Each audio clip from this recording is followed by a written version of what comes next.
다시 회사를 들어가고 싶더라고요. 저는 컨텐츠 제작 팀으로 들어갔습니다. 해외에 가서 영상을 찍어 오고, 저는 워라밸이 굉장히 중요합니다.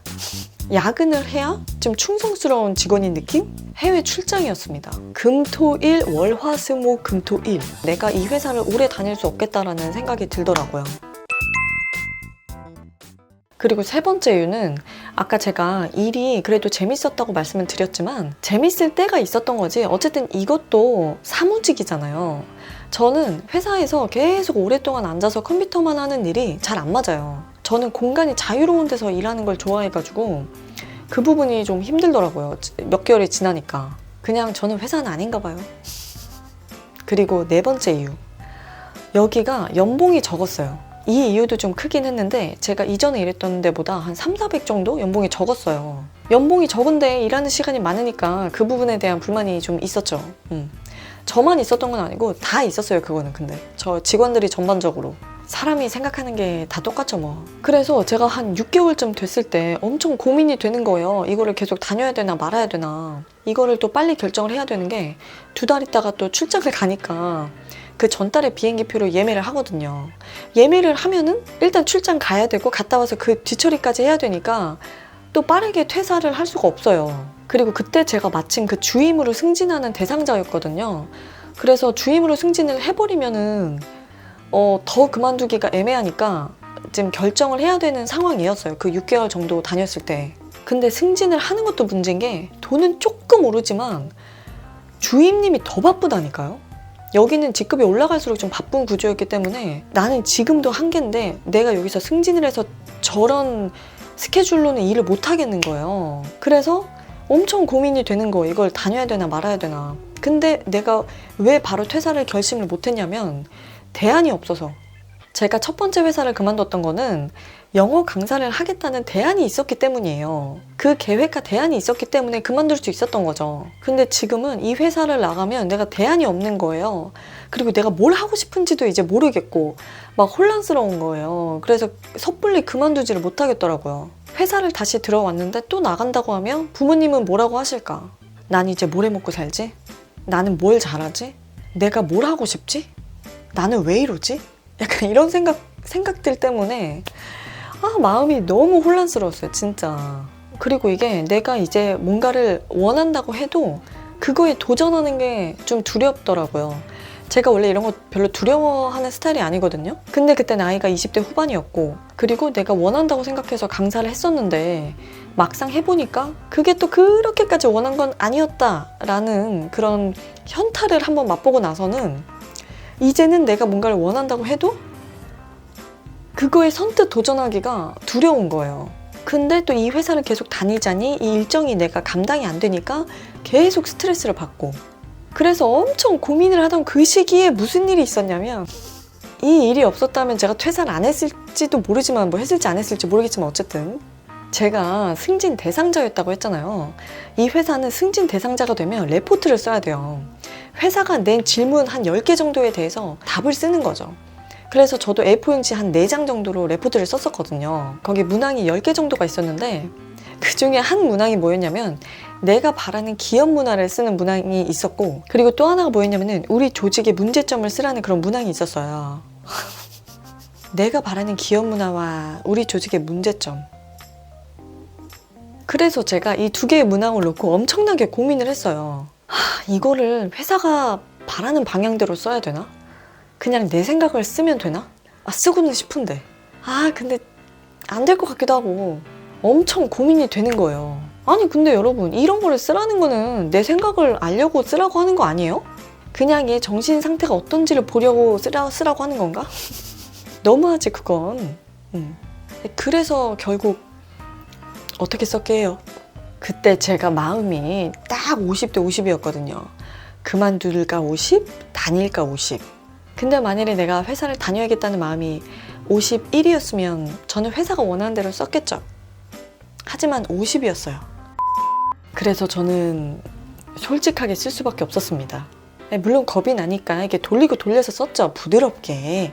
그래서 바람직한 기업 문화에 뭐라고 썼냐면 제가 이거 찾아보니까 제가 쓴 게 파일이 있더라고요.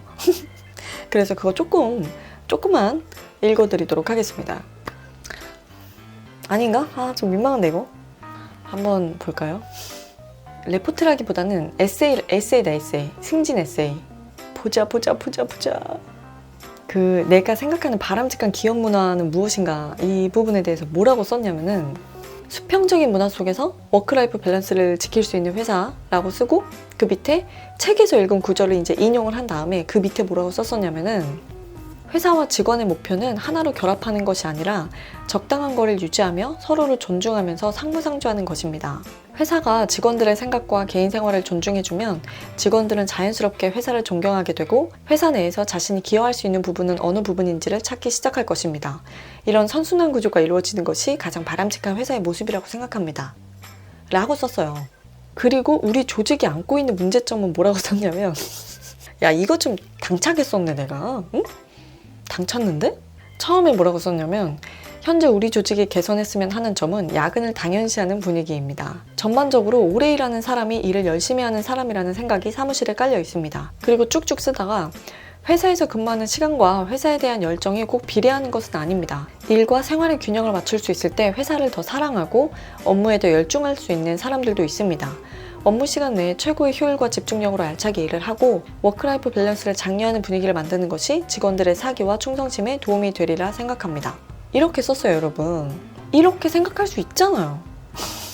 그리고 나머지 문항 다 잘 썼거든요. 그래서 떨리는 마음으로 이걸 제출을 딱 했는데, 다음날 출근하자마자 팀장님이 저한테 회의실로 오라고. 팀장님이 저랑 친했어요. 저랑 2살 차이였고 성격이 좋으셔가지고 그냥 친하게 잘 지냈었거든요. 그래서 저보고 뭐라고 쓴 거냐고. 그래서 제가 이러이러하게 썼어요 했더니, 그렇게 쓰면 안 된대야. 근데 저는 사실 그때 확 깼던 게 뭐냐면, 이런 것도 못 받아들이는 거야? 라는 생각이 들더라고요. 아니, 내가 뜬금없이 뭐 이런 게 싫다 갑자기 뭐 메일을 보낸 것도 아니고 나에게 질문을 던진 거잖아요. 우리 조직의 문제점이 뭐냐며. 그래서 내가 생각한 걸 말을 했는데 그게 그렇게 받아들이지 못할 정도의 말이었나? 이렇게 바로 내가 출근을 하자마자 회의실로 와야 될 만큼? 여기도 사실 생각이 그렇게 유연한 곳이 아니었던 거죠. 아무튼 그러고 나서 대표님이 부르셔가지고 대표님하고 이제 면담을 했는데, 대표님이 딱 잘라서 말을 하시더라고요. 우리 회사는 워크라이프 밸런스 그런 거 안 된다고. 지금 중요한 시기고 일도 많고 앞으로 더 잘해야 되기 때문에 그런 거는 안 된다. 그런 걸 기대하면 안 된다. 라고 말씀을 하셨어요. 그리고 저한테 생각을 해보라고 했죠. 그런 부분에 대해서. 그래서 제가 그 자리를 나와서 생각을 했는데, 아무래도 나와 가치관이 맞지 않는 회사였고, 그런 면에서는. 그리고 앞으로 계속 그런 야근이나 출장의 일정을 제가 감당할 수가 없었기 때문에 그냥 퇴사를 해야겠다고 생각을 했죠. 제가 대안이 없어서 퇴사하기가 두려웠다고 말씀을 드렸었는데, 일이 이렇게 된 거는 뭐 퇴사하라는 신호죠 뭐. 그래서 그냥 언제까지 일하겠다고 하고 퇴사를 하게 됐습니다. 승진 에세이 하나 잘못 써가지고. 근데 사실 그 에세이 때문이 아니에요. 제가 만일에 다닐 마음이 있었으면 그렇게 안 썼겠죠. 근데 여러분, 내가 심하게 쓴 거예요? 밑에 댓글에 의견 좀 주세요. 제가 심하게 쓴 거예요? 여러분 같으면 뭐라고 쓸 것 같아요? 아무튼 여기까지 여러분, 저의 스타트업 취업과 퇴사에 대한 이야기를 해보았습니다. 그냥 저의 좋은 추억이에요, 이제. 여러분, 완벽한 회사가 어디 있겠어요. 완벽한 일도 없죠, 사실. 내가 중요하게 생각하는 부분을 충족시켜줄 수 있는 그런 일을 해야 되는 것 같아요. 근데 어쨌든 오늘 저의 소중한 기억의 일부를 이렇게 꺼냈습니다.